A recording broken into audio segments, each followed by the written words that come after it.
Selamat malam semuanya. Perkenalkan, nama saya Daniel.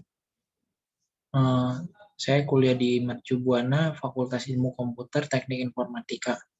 Di sini saya ingin mempresentasikan ujian akhir semester mata kuliah Matematika Diskrit.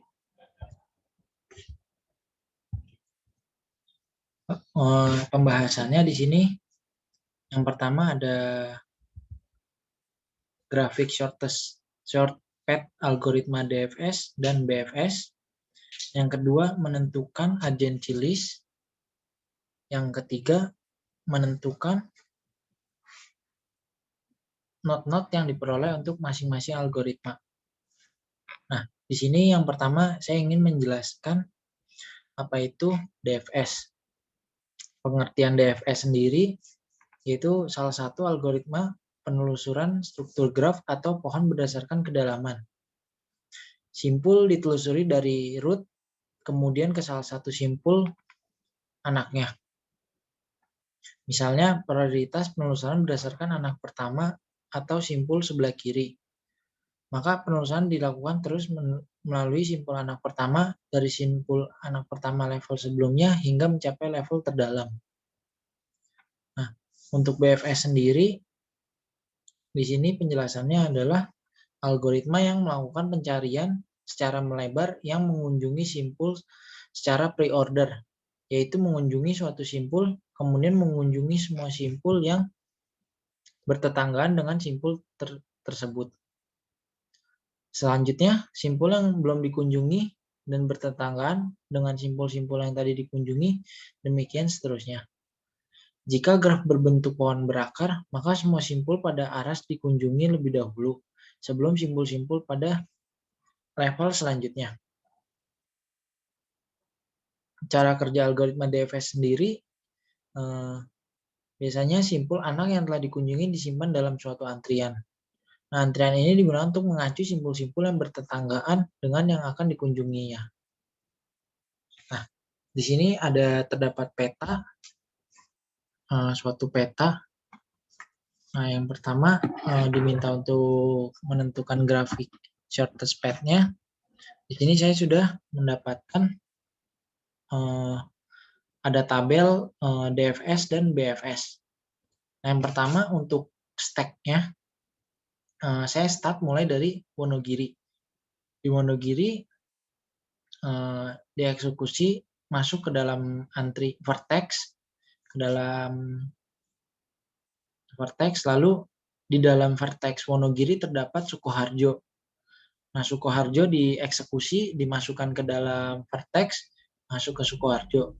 Lalu kita lihat, cek agency list di dalam Sukoharjo. Di dalam Sukoharjo ada Solo, lalu di dalam Solo dieksekusi masuk ke dalam vertex. Lalu di dalam Solo terdapat Purwodadi, Sragen, dan Boyolali. Lalu untuk Purwodadi sendiri dieksekusi dimasukkan ke dalam vertex. Di dalam vertex Purwodadi terdapat akar menuju Demak, Kendal, dan Salatiga. Lalu Demak dimasukkan ke dalam vertex. Lalu di dalam Demak sendiri dapat mengakses ke Jalan Semarang dan Jalan Kudus, Kota Kudus. Lalu Semarang dieksekusi dimasukkan ke dalam vertex. Lalu stack Semarang sendiri terdapat Kendal. Lalu di dalam Kendal dieksekusi dimasukkan ke dalam vertex. Lalu di dalam stack Kendal terdapat Pekalongan, dieksekusi dimasukkan ke Temanggung. Begitupun selanjutnya. Di dalam stack sendiri dia akan mengecek anak level selanjutnya apakah masih bisa dicek lebih dalam atau tidak.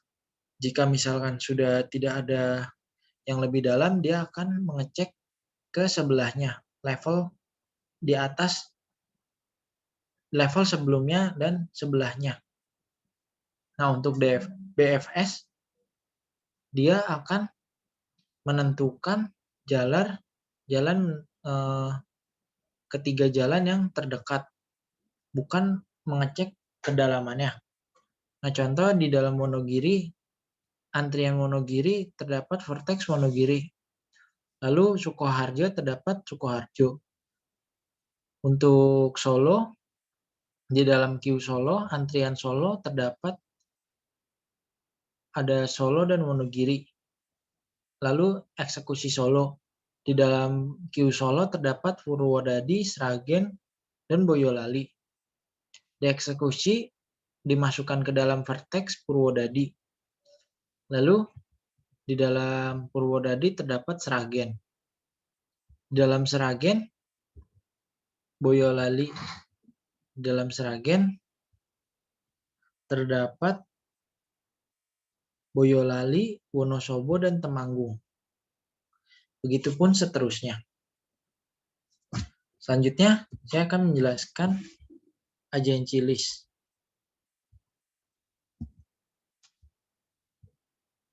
Di sini saya akan menjelaskan agency list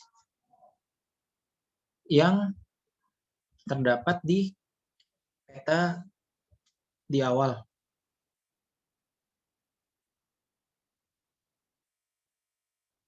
Sorry, sebentar.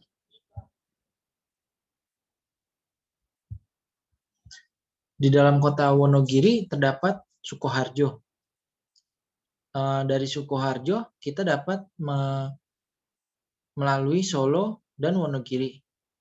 Lalu dari Solo dapat mengakses Purwodadi, Sragen, Sukoharjo, dan Boyolali. Dalam Purwodadi kita dapat mengakses ke Demak, Solo, Kudus, Blora.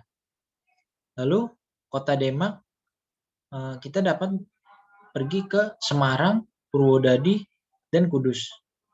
Lalu Semarang kita bisa lihat untuk turunannya terdapat Demak, Kendal, dan Salatiga. Lalu di dalam Kendal turunannya terdapat Semarang, Pekalongan, dan Temanggung. Lalu turunan Pekalongan terdapat Kendal dan Pemalang. Di dalam Pemalang terdapat turunan Pekalongan, Tegal, dan Purbalingga. Lalu turunan di kota Brebes terdapat Tegal dan Selawi. Di Selawi kita dapat pergi ke Brebes, Tegal, dan Purwokerto. Lalu Purwokerto kita dapat mengakses ke Kroya, Cilacap, Purbalingga, Selawi, dan Kebumen. Lalu di Cilacap kita dapat pergi ke Purwokerto dan Kroya. Lalu dari Kroya terdapat Purwokerto, Cilacap, Kebumen, dan seterusnya. Teman-teman bisa melihat di tabel berikut. Dan yang ketiga, di sini menentukan not-not yang diperoleh untuk masing-masing algoritma. Untuk not DFS sendiri, contohnya misalkan dari Wonogiri untuk mengakses seluruh jalannya, kita dapat pergi melalui Wonogiri, Sukoharjo, Solo, Purwodadi, Demak, Semarang, Kendal, Pekalongan, Pemalang, Tegal, Selawi, Brebes, Purwokerto, Kroya, Cilacap, Kebumen, Purworejo, Magelang, Boyolali, Salatiga, Temanggung, Wonosobo, Banjarnegara, Purbalingga, Klaten, Kudus, Rembang, Blora, dan Sragen. Lalu untuk not BFS sendiri, di sini saya juga mulai dari Wonogiri, Sukoharjo, Solo, Purwodadi, lalu masuk ke Sragen. Dari Sragen